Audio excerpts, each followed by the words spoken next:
Moana. Moana tells the story of a young Polynesian girl chosen by the ocean to restore balance by returning the heart of Te Fiti, a goddess who created life itself. It's a fantasy adventure, but many of its pieces are drawn from real Polynesian mythology. The demigod Maui, with his magical fishhook and shape-shifting abilities, is a well-known figure across Pacific Island cultures. He's said to have fished islands from the sea and slowed the sun.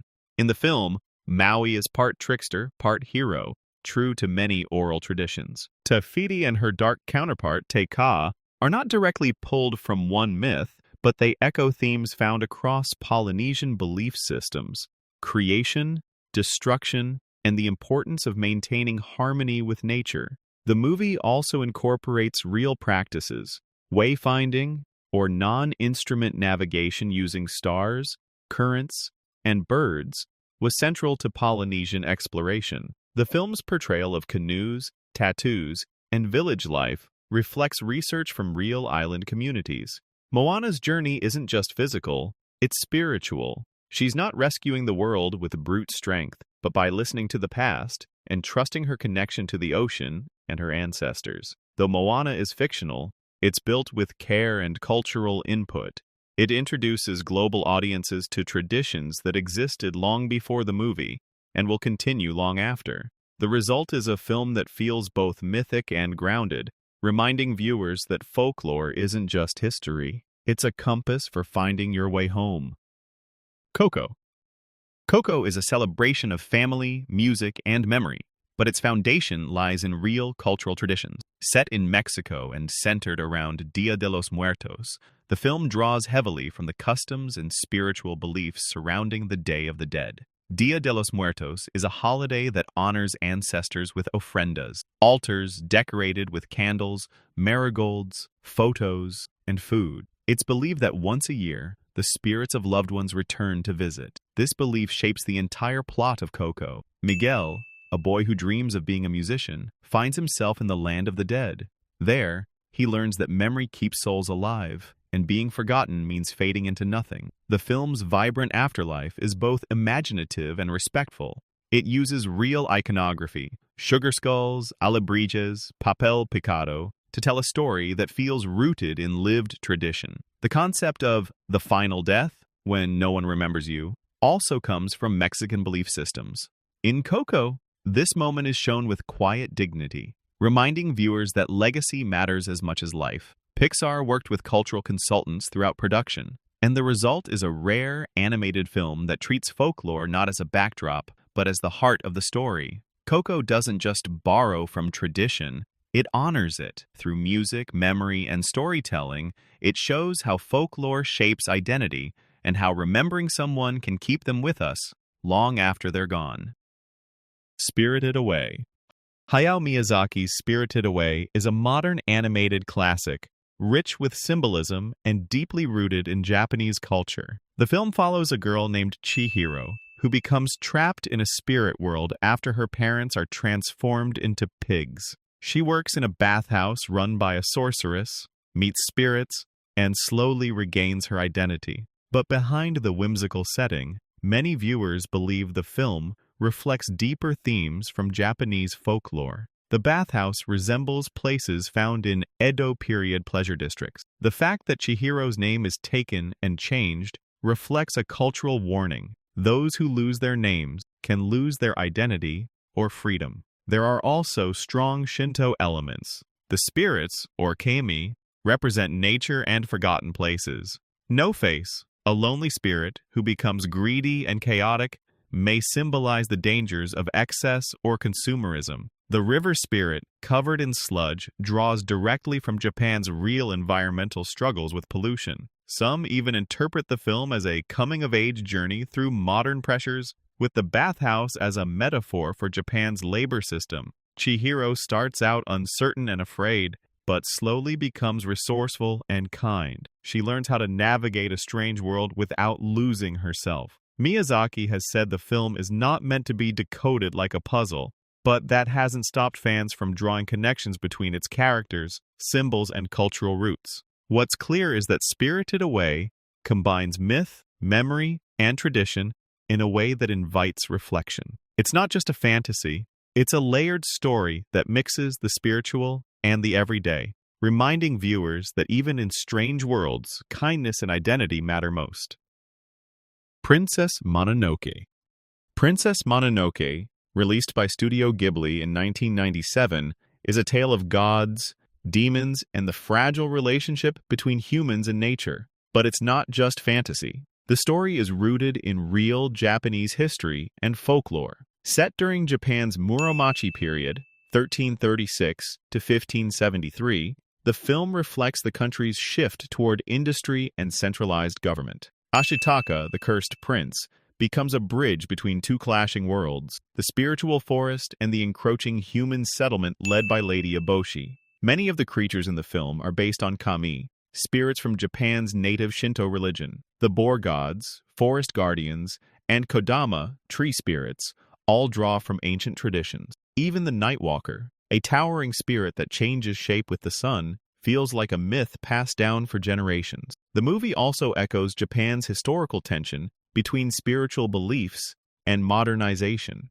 Lady Eboshi represents progress, building an iron town, giving jobs to marginalized people, and cutting down forests to do it. But in doing so, she disrupts a sacred balance. Ashitaka doesn't take sides. He seeks understanding. His journey mirrors the broader challenge of preserving tradition while embracing change. Princess Mononoke isn't based on a single legend.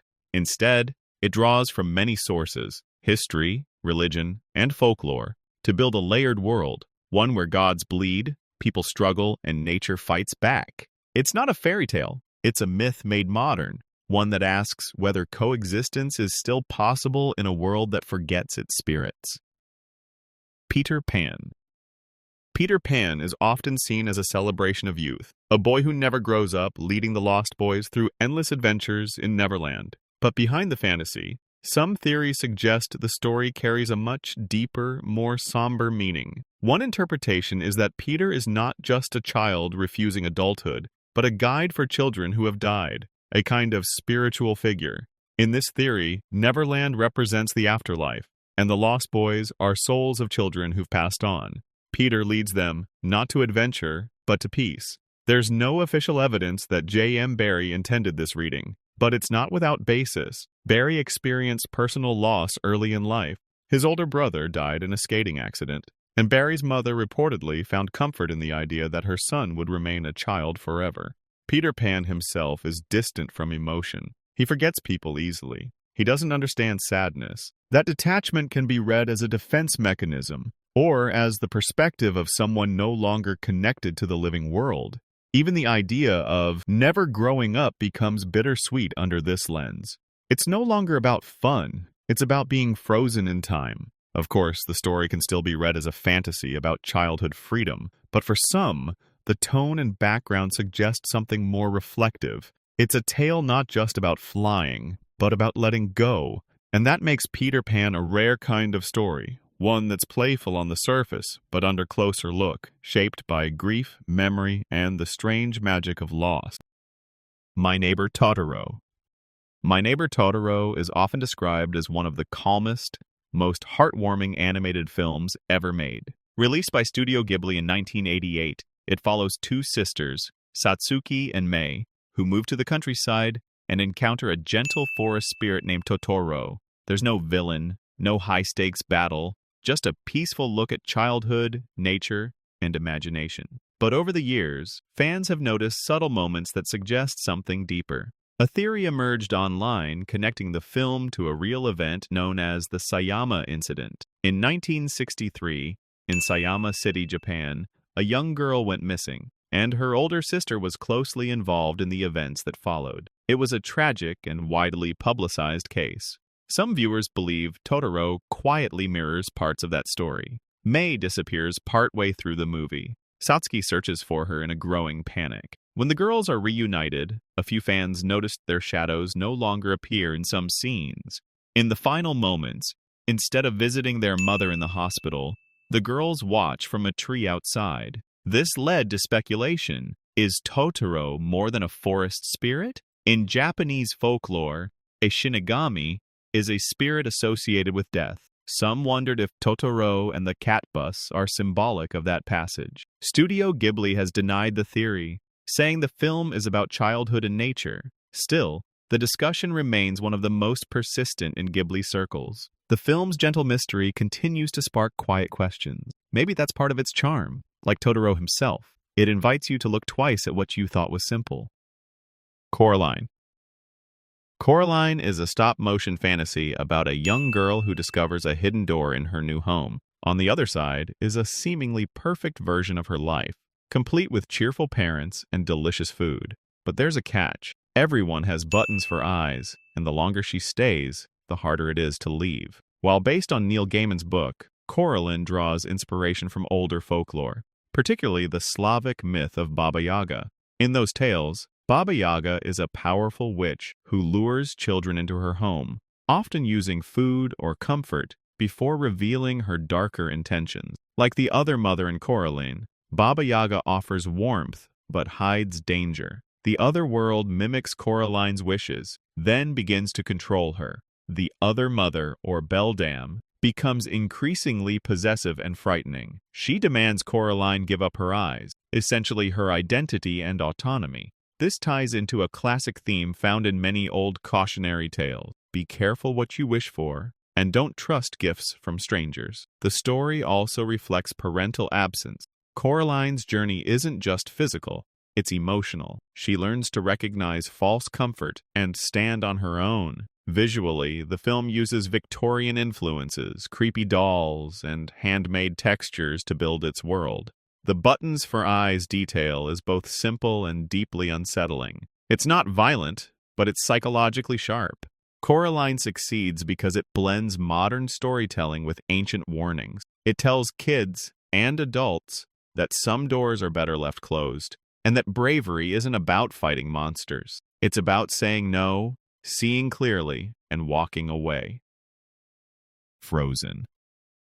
Frozen is loosely based on Hans Christian Andersen's fairy tale The Snow Queen, but the final product shares only a few pieces with the original. Instead, Frozen pulls from a blend of Nordic legend, real-life survival stories, and pop culture theories. The character Elsa, with her ice powers and emotional distance, resembles myths of snow spirits, figures often associated with isolation, strength, and danger. The setting itself is modeled after Norway, with its fjords, traditional architecture, and icy landscapes. Reindeer, trolls, and magical weather all feel rooted in regional folklore. Then there's the real-life story of Anna Bogenholm, a Norwegian woman who survived being trapped under ice for over an hour. Her body temperature dropped to near lethal levels. Against the odds, she recovered. The story gained international attention and helped inspire Elsa's arc in early drafts.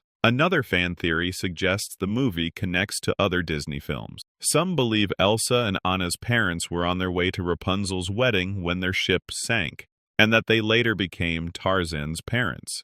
Disney never confirmed it, but hints and cameos fuel the theory. What makes Frozen resonate is how it rewrites traditional roles. There's no prince saving the day. Instead, the story centers on sisterhood, sacrifice, and learning to manage inner turmoil. Elsa's power is both gift and burden, and her journey mirrors real emotional growth. The magic in Frozen may be fictional, but the themes, family, fear, and self-acceptance, feel grounded in truth. Like a snowflake, the story may seem light and whimsical, but its structure is carefully shaped and surprisingly strong.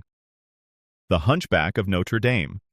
Disney's The Hunchback of Notre Dame is adapted from Victor Hugo's 1831 novel. It tells the story of Quasimodo, a bell ringer with a physical deformity who lives in the Notre Dame Cathedral and watches the city from above. The film explores themes of justice, isolation, and inner strength, but some believe Quasimodo's origins are not entirely fictional. In the 1990s, a British historian uncovered the memoir of Henry Sibson, a 19th-century sculptor who worked on Notre Dame. In it, Sibson describes a hunchbacked stone carver who worked on the cathedral at the same time Hugo was writing his novel. He even referred to the man as Le Bossu, French for the hunchback. It's unclear if Hugo ever met the man or knew of him directly, but the timing and location are compelling. Hugo was deeply involved in the Gothic revival movement and obsessed with the architecture of Notre Dame. It's plausible that a real person helped shape the fictional Quasimodo. The story itself blends fiction and reality.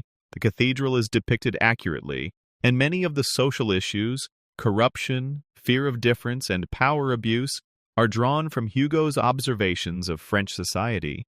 Disney's version softens the darker elements, adding musical numbers and a happier ending. But traces of the original remain. Frollo's rigid morality, the cruelty faced by outsiders, and Quasimodo's yearning for connection all echo real struggles. Whether or not the real Hunchback inspired the novel, his presence in historical records adds an unexpected layer. It turns a dramatic story into something a little closer to lived experience.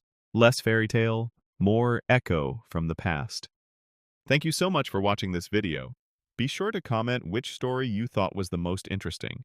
If you want to see more videos similar to this one, make sure to subscribe and follow the channel.